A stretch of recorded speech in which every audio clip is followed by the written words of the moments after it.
Buenas tardes. El tema que nosotros vamos a avanzar el día de hoy es el tema número 4, que se denomina resistencia e inmunidad.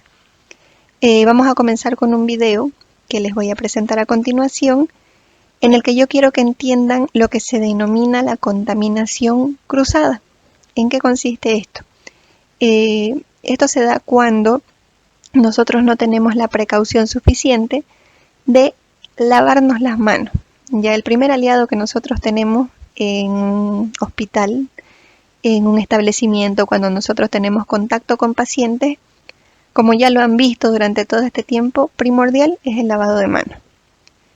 Entonces, es de suma importancia para evitar la llamada contaminación cruzada que les decía.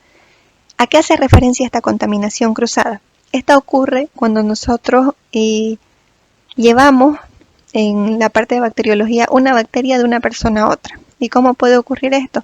Porque agarramos a un paciente que tenía una infección por una bacteria dañina quizá, y luego vamos y tocamos a otro que no tenía infección, que estaba ahí porque le dolió el estómago, porque le dolió la cabeza, porque lo operaron, por lo que ustedes quieran, y como está con las defensas bajas, le estamos transmitiendo esa bacteria. Tal vez a mí la bacteria no me haga nada, pese a que yo la estoy llevando en mis manos, pero como mis defensas están bien, yo me estoy alimentando bien, no estoy enferma, no estoy resfriada, no tengo nada, no me hace nada la bacteria. En cambio, al paciente siguiente al que yo voy a atender, sí le va a ocasionar daño.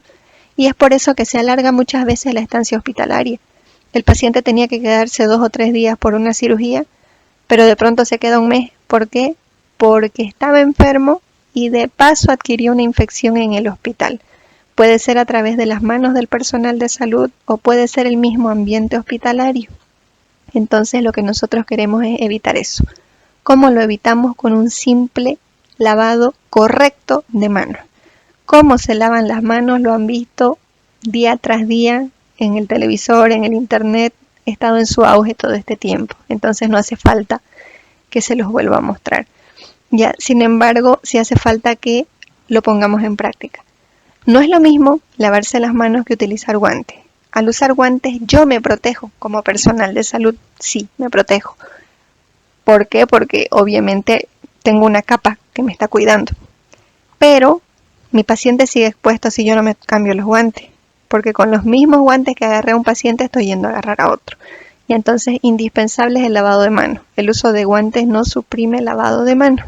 Es sumamente importante para evitar la contaminación cruzada que ustedes van a ver en el video.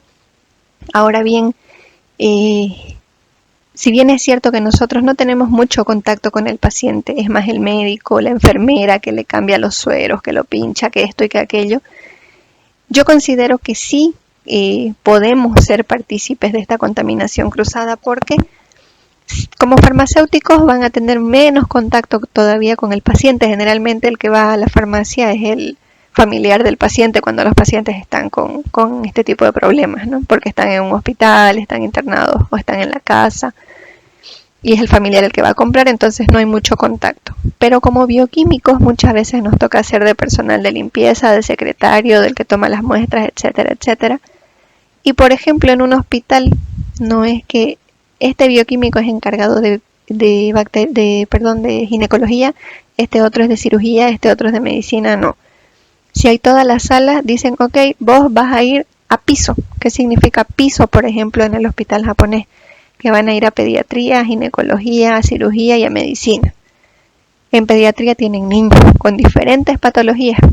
En cirugía tienen personas que han sido o van a ser operadas. En ginecología, mujeres embarazadas o que ya acaban de dar a luz. En medicina, generalmente adultos mayores, con problemas renales, diabéticos, etcétera, etcétera. Entonces, es un sinfín de infecciones. Por lo tanto, ustedes van y toman a uno, a otro, a un piso, al siguiente, y si no se lavan las manos entre esas tomas, pueden también producir infección de una persona a otra a través de la contaminación cruzada. Entonces, debemos lavarnos las manos constantemente. Ya no es nomás, hoy día me lavo a las 7 y cuando esté yéndome del hospital a las 7 me vuelvo a lavar y ya estuvo. No, ya es regular el lavado de manos. Entonces los voy a dejar con el video. Si bien está en inglés el video, con solo verlo se entiende. Entonces no hay necesidad de que de que se traduzca al español. Pass the hand gel. Doctor! Comenzamos con un médico que nos va a indicar lo que nosotros denominamos la reacción. Las infecciones Not even in gloves? que van de Oh, come on. That doesn't really happen, does it? por la falta de lavado de manos. If you could see what I see. MRSA, VRE, Pseudomonas, etc., etc. Your attending isn't wearing gloves, so you're not either, right? Entonces, ¿qué es lo que están haciendo? Fíjense. Wait, the hand gel. Disminuir la molestia en el paciente, se la están aumentando. Porque han tomado esa bacteria y la están usando por todos lados. Are those gram negatives or gram positives? Ya lo descubrieron. Oh, How can I help you? those microbes spread everywhere. Yes, I am. Okay, I'll draw that blood right now. Recuerden que hay muchas bacterias. MRSA, VRE, whatever. Rápido, rápido. Abre la puerta y está dejando bacterias en la puerta. Good grief. Nurse, you didn't clean your hands either? Fue a agarrar el suero de un paciente. Ya está dejando las bacterias en el suelo. Oh, man. Todo lo que toca. Fíjense que está agarrando un catéter. He just had an operation, and you put a big IV in his neck. It goes almost all the way to his heart. Y por ahí está entrando la bacteria. Please, don't!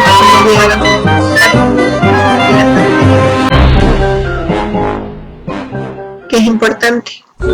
Finally, that's the part I wanted to see. El lavado de manos. Clean your hands before and after every time you contact the patient or the patient's environment. Es bueno usar guantes, el guante me protege. If your hands are not visibly soiled and the patient doesn't have C. diff, use alcohol-based hand gel to kill those germs. See? Doesn't slow you down. Con guantes me estoy cuidando a mí no van a llegar las bacterias. Really, you should also clean your equipment just as often. Agarro el teléfono, agarro la puerta, igual las bacterias se van a ir quedando ahí. Entonces, ¿cómo evito la infección cruzada? Your patients thank Con el you. lavado de manos, uso de alcohol en gel. De esa manera, cada que toco a un paciente. Bueno, como vieron en el video, hay muchos culpables. El médico fue el primero. ¿Por qué? Porque para empezar, al ingresar a la sala donde estaba su paciente que iba a curar, que iba a atender, no se lavó las manos. Ahí ya está ocasionando daño. ¿Por qué? Porque recuerden que hay personas que tienen microorganismos como parte de su microbiota normal. Entonces, puede que el médico haya tenido un Staphylococcus aureus o alguna otra bacteria que a él no le hace daño porque es parte de la microbiota normal, que ya van a entender más adelante qué es microbiota normal, pero al paciente sí le puede ocasionar daño. Y le está curando una herida, tiene una herida abierta. Entonces, si esa herida no estaba infectada, aunque no se dio el caso porque el paciente sí tenía bacterias, le está dejando una bacteria más y le está ocasionando daño, ¿ya? Entonces, ahí faltó. Luego, ¿qué hizo? Curó al paciente y se llevó sus bacterias, agarró el teléfono. Viene la enfermera no tiene la culpa hasta ahí, porque no fue su culpa. Ella no sabe que el médico no se lavó las manos. Agarró el teléfono y se contaminó, pero a ella no le va a ocasionar mucho daño. ¿Por qué? Porque sus defensas están bien, ella está sana. Abrió la puerta, ya. Ahí debió lavarse las manos, pero como no lo hizo, está llevándole a otro paciente infección, la bacteria que tenía el paciente anterior. Y fíjense, el nuevo paciente no tiene herida. Eso es lo que pensamos. Pero ella va y se acerca a un suero, no sabemos qué es, tal vez tenía algún medicamento, pero que le están colocando a través de la vía central. Es decir, que le han hecho un hueco en su pecho, en la clavícula y abajo, para poder introducirle un catéter, un tubo, si ustedes quieren, que va a las venas del corazón. Y por ahí las bacterias están haciendo ese camino para ingresar. Tienen una puerta de entrada, entonces le puede ocasionar una infección aún mayor que la que tenía el paciente anterior, porque está llegando a sangre. Y ustedes saben que si llega a sangre, la sangre circula y se puede ocasionar lo que se llama una sepsis. ya que es la presencia ya de microorganismos en torrente sanguíneo que esas se van a dispersar a cualquier órgano. Entonces, si ella se hubiera lavado las manos antes de hacer eso, ya cortaba esa contaminación cruzada. Pero como no lo hizo, siguió. Y los otros médicos igual entraron sin lavarse las manos, todos a tocar al paciente, y pobre paciente, vieron, se llenó de bacterias. Obviamente es algo ilustrativo, por eso ven que rapidito las bacterias se multiplican. No es tan así, toma su tiempo, pero hay bacterias, por ejemplo Escherichia coli, cada 15 minutos se reproduce. Hay otras que tardan 1 hora, 2 horas, 8 horas, 16 horas. Por eso es que se deja incubar de 18 a 24 cuando yo quiero ver crecimiento de la bacteria. Pero hay algunas, como les digo, que crecen rápido y en un 2×3 nos pueden ocasionar infección. Ahora, si hablamos de resistencia e inmunidad, bueno, antes de irme ahí, como vieron en el video, ¿qué es lo que tengo que hacer yo para evitar eso? Lavado correcto de manos. Otra opción que tengo, el alcohol en gel, que igual tiene que ser los mismos tiempos, por lo menos 20 segundos, de la forma en la que nos enseñan a lavarnos las manos, pero en lugar de agua y jabón, alcohol en gel. Tampoco es que el alcohol en gel me lo puse hoy día a las 7 y me protege hasta las 7 de la noche, no. Por lo menos cada media hora deberíamos volver a pasarnos alcohol en gel o cada que vamos a tener contacto con un nuevo paciente. Ya no es para siempre. Prácticamente los alcohol en gel suelen funcionar como bacteriostáticos. Nosotros hicimos un trabajo con una de sus compañeras que hizo para seminario de tesis, probando el alcohol en gel, en el que vimos que su efecto suele ser bacteriostático. Por eso debe ser a cada rato que se hace, porque cuando colocábamos el alcohol en gel, sembrábamos y no había crecimiento. Una bacteria que generalmente crecía a los 15 minutos, no encontrábamos nada y dijimos, wow, la mata. Pero después de media hora, después de 1 hora, comenzaba a crecer. ¿Ya? Entonces, ¿qué significa? Que inhibe el crecimiento, inhibe que se vaya desarrollando, que se replique por un rato, pero pasa el efecto y otra vez vuelve la bacteria a replicarse. Entonces no es una sola vez. ¿Ya? Ahora bien, hablando de resistencia e inmunidad, tenemos que manejar 2 conceptos importantes, hablando de inmunidad básicamente, que son antígeno y anticuerpo. ¿Qué es un antígeno? Es cualquier sustancia, agente extraño, ¿ya?, que ingresa a ocasionarme daño. En mi caso, las bacterias serían mis antígenos. No todas, ya les he dicho que hay algunas que están como parte de la microbiota normal. Por ejemplo, en la mujer tenemos, cuando ya hay la menstruación, aparecen los bacilos de Doderlein, se llaman. Son bacterias que están en vagina, que lo que hacen es más bien protegerme, evitar que otro germen ingrese a producir mi infección, ¿ya? En cambio, existen otras que vienen directamente a ocasionarme enfermedad, a ocasionarme daño, que son las que estudiamos prácticamente en la materia, que esas se convierten en antígenos porque son algo extraño para mi organismo, que cuando ingresen lo que van a hacer es hacer que mi sistema reaccione creando el otro término que tenemos aquí, que son los anticuerpos. Entonces, ¿qué son los anticuerpos? Es la defensa que se crea frente a la presencia de algún antígeno o agente extraño. Mi organismo, ¿qué hace? Reacciona.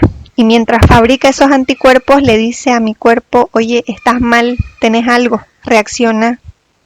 Y ahí es que se produce fiebre, dolor, inflamación, porque si no, no nos damos cuenta. Entonces el organismo nos hace reaccionar. No es que la bacteria venga con un martillo y por eso me duele la cabeza, o que la bacteria venga con agua hervida y por eso siento calor, por eso me da fiebre. No, esas reacciones las produce mi organismo para que yo me dé cuenta que algo no está bien conmigo y reaccione, vaya al médico, me compre un antibiótico, me haga un cultivo, etcétera, etcétera. Ahora, las bacterias, de acuerdo a sus condiciones de vida, son otros 2 conceptos que tenemos que conocer. Se pueden clasificar en saprófitos o simbiontes. ¿Qué son los saprófitos? Son aquellas bacterias de vida libre, se llaman. Es decir, las que están en la naturaleza, ahí, sin hacerme daño, sin molestarme, simplemente se alimentan de material de desecho, nada más. Por otro lado, tenemos los simbiontes, que ustedes los han debido conocer en parasitología, que son aquellos que sí tienen una relación o una asociación con un huésped. El huésped somos nosotros en este caso. hay muchas relaciones de simbiosis ya en las que los microorganismos o las bacterias pueden estar ahí aprovechándose de algo que tenemos nosotros, perjudicándonos o favoreciéndonos. Hay muchas relaciones, nosotros vamos a ver algunas de ellas, las más importantes, que lo vamos a determinar como relación huésped-bacteria. Ustedes han visto relación huésped-parásito. De acuerdo a esto, yo les he colocado aquí 5 ejemplos, 5 clasificaciones o modelos de relación huésped-bacteria. Ustedes conocían la relación huésped-parásito, entonces ahora vamos a ver huésped-bacteria. Dentro de estos tenemos el neutralismo, la competencia, el comensalismo, mutualismo y parasitismo. ¿Qué es el neutralismo? Como su nombre lo indica. En esa relación simplemente están los dos juntos, pero a ninguno le afecta ni le beneficia el hecho de que exista el otro ser. Están ahí y cada uno hace su vida. La competencia, básicamente esto es lo que ocurre en las infecciones bacterianas. Por eso yo les decía, es imposible que 2 microorganismos me estén produciendo daño al mismo tiempo. Generalmente es uno solo. ¿Por qué?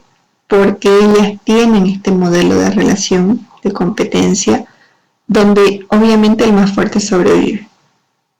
Entonces hay esa lucha por un espacio. Cuando quieren producir una infección en algún lugar, luchan por esa zona. Y quien sea más fuerte, quien tenga mayor cantidad, a quien le sirvan los nutrientes que hay en esa zona es el que se va a quedar.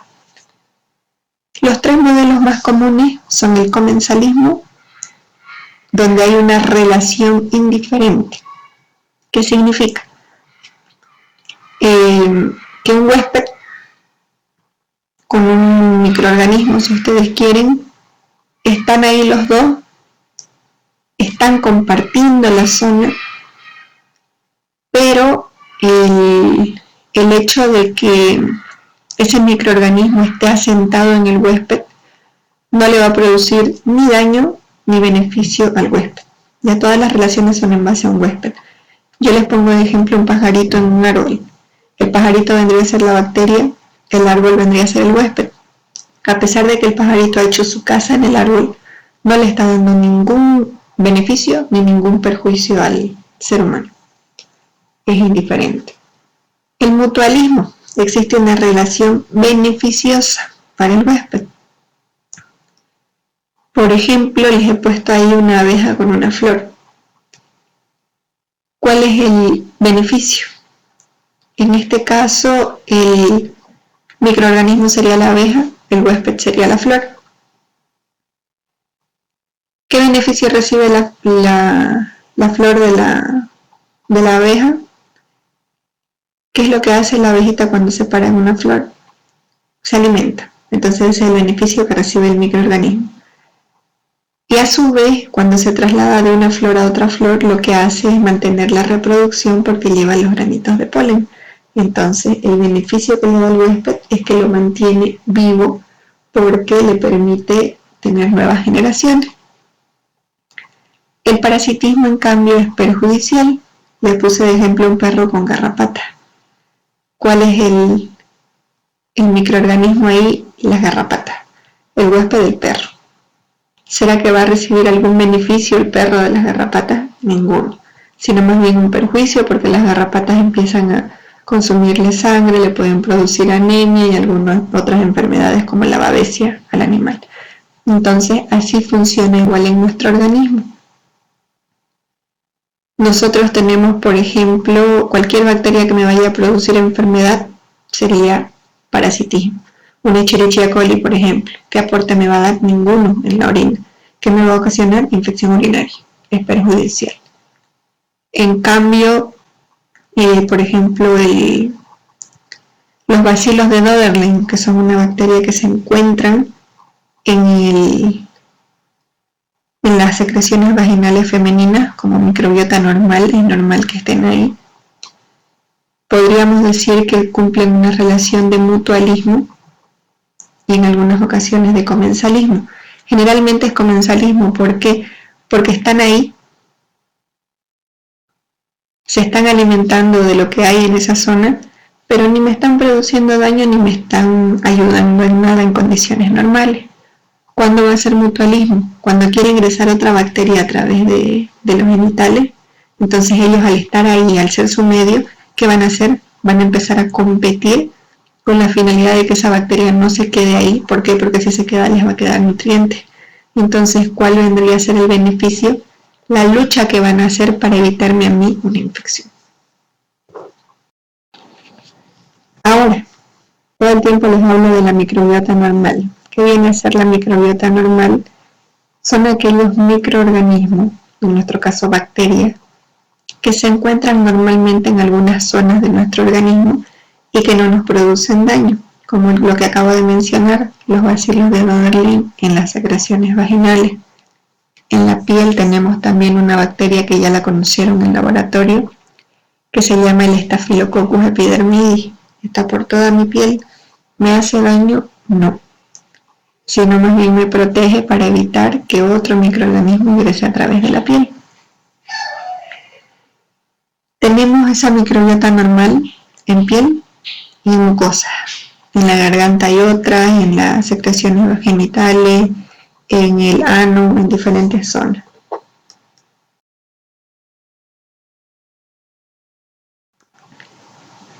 Además de esa microbiota normal, nosotros tenemos ciertas características que ayudan a que se evite una infección. Por ejemplo, a nivel de la boca, están principalmente el flujo de saliva, el hecho de que todo el tiempo estemos salivando evita infección y, como ya habíamos dicho, la microbiota normal. En el estómago, el pH, que es ácido y no permite que las bacterias neutrófilas y las altalófilas, que son las que se encuentran en mayor cantidad, las neutrófilas, puedan vivir ahí. Además de enzimas que lo que hacen van a hacer es romper.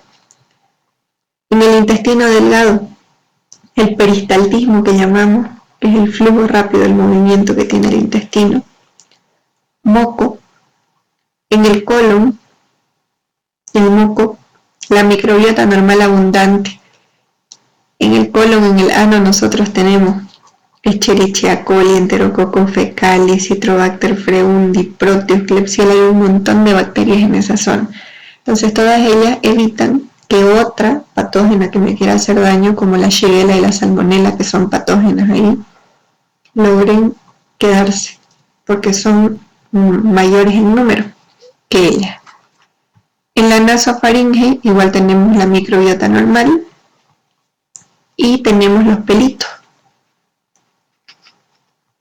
En la mujer, en la uretra, el flujo urinario, en la vejiga, la orina y el pH que tenemos, y en la vagina el pH y también la microbiota normal que les decía, los bacilos de Doederlein.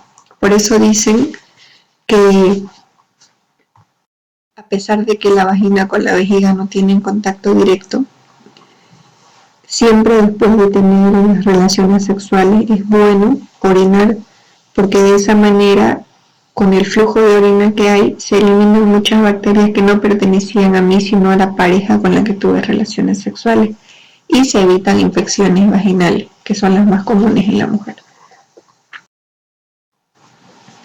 Inmunidad e infección. La inmunidad, ¿qué es lo que va a hacer? ¿Cuál es su función? Disminuir la infección. ¿Cómo? A través de la prevención, del uso de antibióticos racional, se le denomina, es decir, el uso correcto. Yo uso antibióticos cuando estoy enferma por una bacteria. Ya, el uso racional es decir, no porque a mi amiga le hizo bien la ciprofloxacina, yo también voy a tomar ciprofloxacina. No, por eso es importante bacteriología, porque yo tengo que hacerle cultivo al paciente que está mal, y en base al cultivo decirle qué antibióticos le funcionan a él, porque cada organismo es diferente. Si yo le doy uno que no le sirve solo porque alguien más le hizo efecto, puede que le haga, puede que haya sido sensible y esa es suerte, pero puede que sea resistente, que no le funcione ese antibiótico. ¿Qué es lo que va a ocurrir? El día 1 o el día 2 incluso, el paciente se puede sentir mejor. ¿Por qué? Porque está el antibiótico y la bacteria recién está reaccionando para eliminarlo. Pero ya el día 3, 4 se pone peor el paciente. ¿Por qué? Porque el antibiótico no le funciona y la bacteria ya se dio cuenta que había algo y lo que hace es comenzar a eliminar al antibiótico a través de mecanismos de resistencia que comienza a producir. Entonces el antibiótico, ¿qué elimina? Si no puede eliminar a esa bacteria que me está haciendo daño, elimina mi microbiota normal porque esa no es resistente. Entonces, ¿qué estoy haciendo? En lugar de ayudarle al paciente, le estoy haciendo más daño. ¿Por qué? Porque no estoy eliminando lo que le hace daño. En contraposición, estoy eliminando lo que es favorable para mí. Porque acuérdense que una de las funciones de la microbiota normal es evitar que otro microorganismo haga daño. Entonces, si la estoy eliminando, quedo todavía más libre para que otra bacteria ingrese y me produzca malestar. La mejora de las defensas del huésped evita infección. ¿Cómo ocurre una infección? Básicamente se los he querido graficar aquí. Nosotros tenemos el cuerpo humano. La bacteria puede estar colonizando simplemente, es decir, estar por encimita o estar ahí sin producirme daño. Pero cuando llega ya una cantidad de bacterias que pueden producir molestia, cuando se reproducen de forma ligera y ya saben que pueden hacer daño, es cuando se produce la infección. ¿Cómo lo observamos nosotros? Porque aparece inflamación, dolor, secreción, aparecen los signos y síntomas. Esos signos y síntomas no es que los crea la bacteria, sino que son los mecanismos de defensa que crea el cuerpo humano, porque se activan esos mecanismos con la finalidad de luchar contra el microorganismo que me está produciendo malestar. El modo de transmisión. Existen dos: transmisión directa y transmisión indirecta. En la directa simplemente se necesita de un reservorio y de un huésped. Ustedes saben que el huésped es aquel en el que se va a producir la infección propiamente dicha.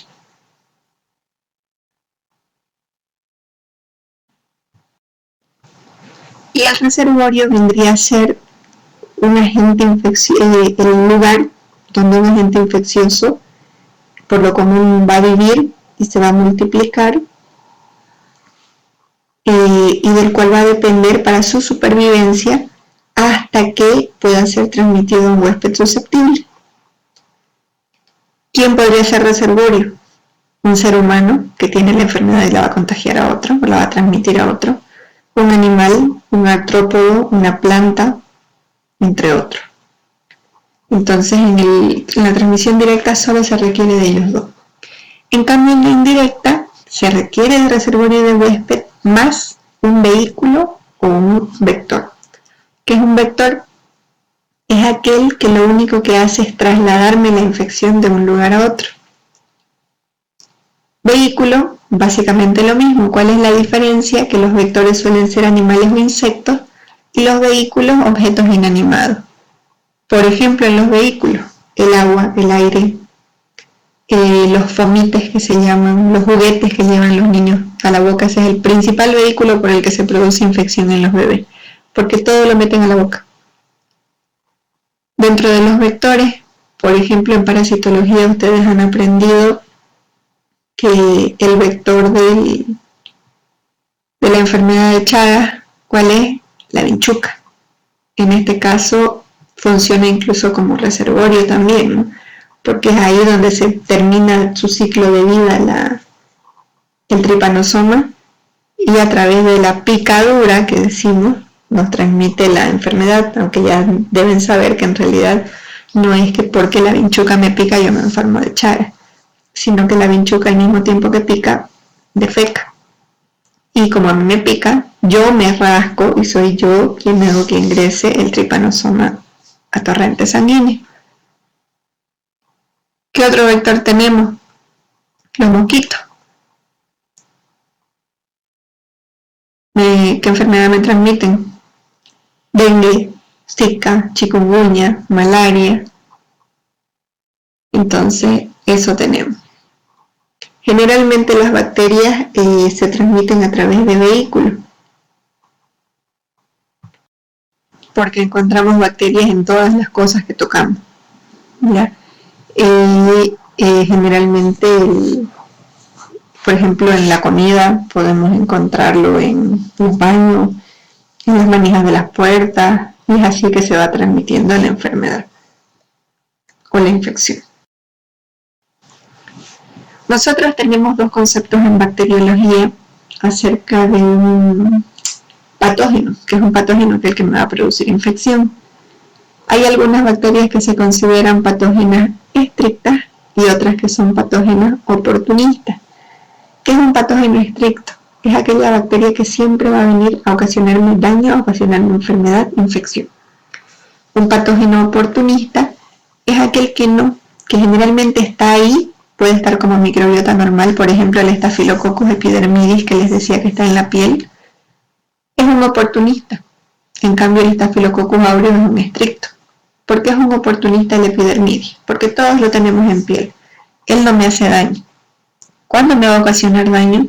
Cuando mis defensas estén disminuidas, yo me hago una herida en la piel y a través de esa herida la bacteria logra ingresar a sangre, por ejemplo. Una vez que está en sangre, ahí me puede producir molestia, ahí me puede producir infección. Pero mientras no haya esa condición, no. Entonces, por eso se llama oportunista, porque aprovecha la oportunidad de que mis defensas decayeron, de que yo le abrí una puerta de entrada por la herida y tiene la facilidad de entrar y producirme daño. Otra cosa, hay que hacer una diferencia entre colonización, infección inaparente y la enfermedad infecciosa propiamente dicha. ¿Qué es colonización? Lo que les había dicho, simplemente la presencia de las bacterias. Están ahí, en la piel, en las mucosas tenemos bacterias. ¿Que nos están haciendo daño? No, solo están ahí, colonizando. ¿Cuándo hay una infección inaparente? Cuando hay los microorganismos, se están reproduciendo, microorganismos tal vez dañinos, están ahí en plena fase de reproducción, de alimentación, adaptándose a la zona, pero como hay tan poquito, no se expresa, por lo tanto no hay signos, no hay síntomas, entonces el organismo no los fabrica porque no tiene de qué defenderse, porque no los siente como algo que les está produciendo daño, no lo siente como un enemigo. Entonces hay infección, porque hay microorganismos que no son normales en mi organismo, pero es inaparente porque no me está produciendo malestar, no me está produciendo daño, mi organismo no reacciona. ¿Por qué? Por la cantidad que hay. Ahora, cuando esta cantidad aumenta demasiado y las bacterias empiezan a consumir, empiezan a destruir glóbulos rojos, glóbulos blancos, etcétera, etcétera, empieza una pelea, si ustedes quieren, en mi organismo, ahí es que el organismo comienza a fabricar signos y síntomas. Dolor, fiebre. ¿Para qué? Para que yo me dé cuenta de que algo me está pasando. ¿A qué se debe? A que ya hay demasiados microorganismos, muchas bacterias. Ahí es donde ya se produce la enfermedad infecciosa. Cuando hay esos síndromes que se llaman, que es el conjunto de signos y síntomas por la cantidad elevada de bacterias en el organismo.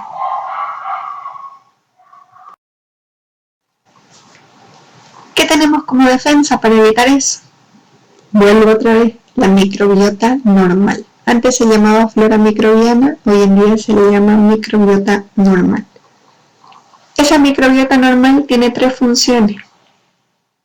Sintetiza nutrientes y vitaminas, como la B1, la B2, la B6 y la K, que nos van a ayudar a nosotros, nos van a dar algún beneficio. Por eso es que les decía que pueden comportarse con una relación de mutualismo en algunas ocasiones. Actúa como barrera defensiva. ¿Por qué? Porque ya les había dicho, por ejemplo, el que tenemos en piel, Staphylococcus epidermidis, es una barrera, porque al haber más Staphylococcus epidermidis, si viene una bacteria a querer ingresar por piel, el Staphylococcus no la va a dejar. ¿Por qué? Porque está en mayor cantidad, se va a abrir una lucha, una competencia, ¿y quién se va a quedar?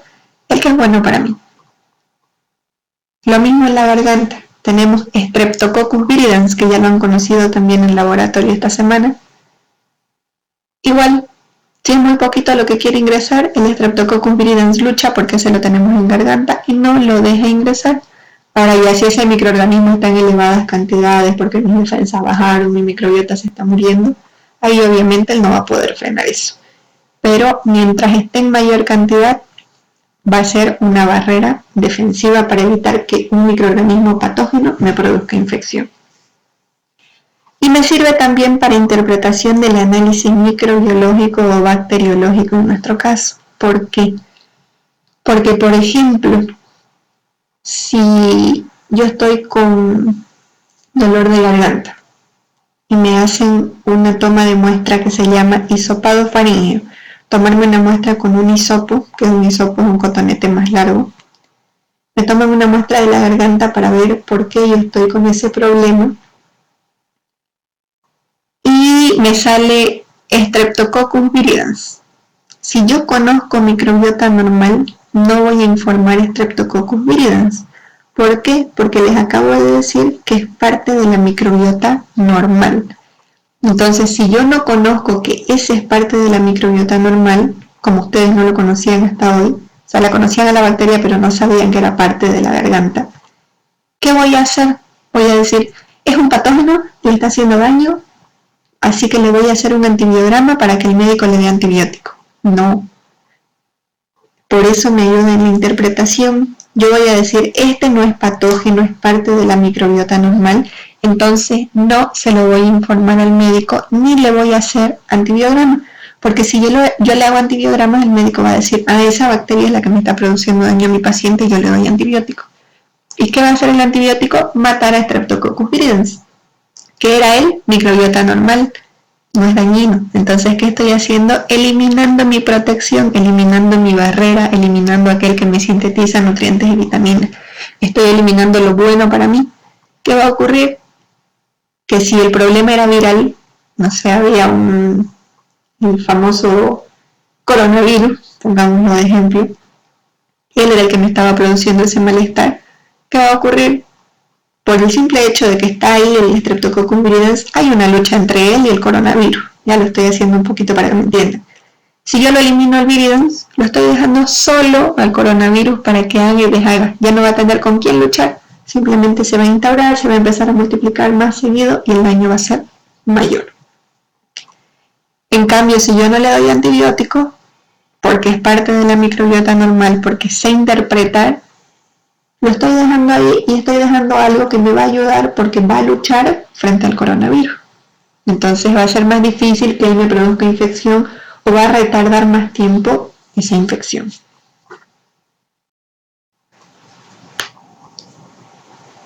Tenemos lo que se denominan los mecanismos de defensa. Unos son inespecíficos y otros son específicos.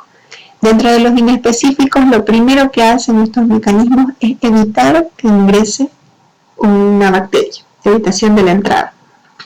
A nivel de la piel, ¿qué tenemos? La integridad anatómica, el hecho de que no tengamos herido. El pH, que es ácido, por lo tanto bacterias neutras o bacterias alcalófilas no van a poder vivir.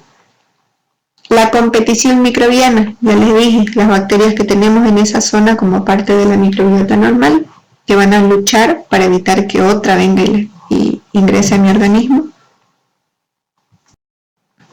A nivel de las mucosas también está la integridad anatómica.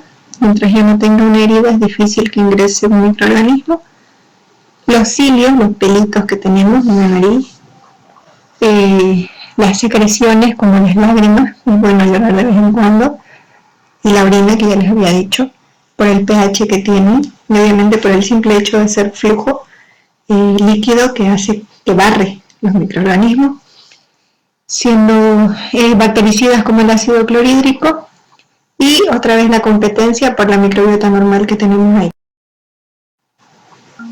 Si no se puede evitar la puerta de entrada, es decir, el microorganismo ya ingresa, la bacteria ingresa, ¿qué se activa? La respuesta humoral inespecífica. ¿Quién actúa ahí? El sistema complemento. ¿Qué es lo que hace? Fabricar lisosimas, hay lisosomas, interferones y anticuerpos naturales que van a atacar a los microorganismos que lograron ingresar. Ahora, dentro de los mecanismos de defensa específicos, primero está la respuesta humoral adquirida, que es sintetizada por linfocitos B como respuesta al antígeno que está entrando. Hay un factor de reconocimiento que igual se activa, que reconoce lo no propio, o sea, todo lo extraño que está entrando. ¿Y cuál es su función? Neutralizan toxinas y virus, hacen bacteriólisis, fagocitosis, es decir, rompen bacterias, matan, comen y también ayudan a inhibir la adherencia bacteriana a la zona donde se quiere producir infección. Luego se activan los linfocitos. Los linfocitos B, que son los anticuerpos que se forman justamente por la presencia del antígeno, ya habíamos dicho.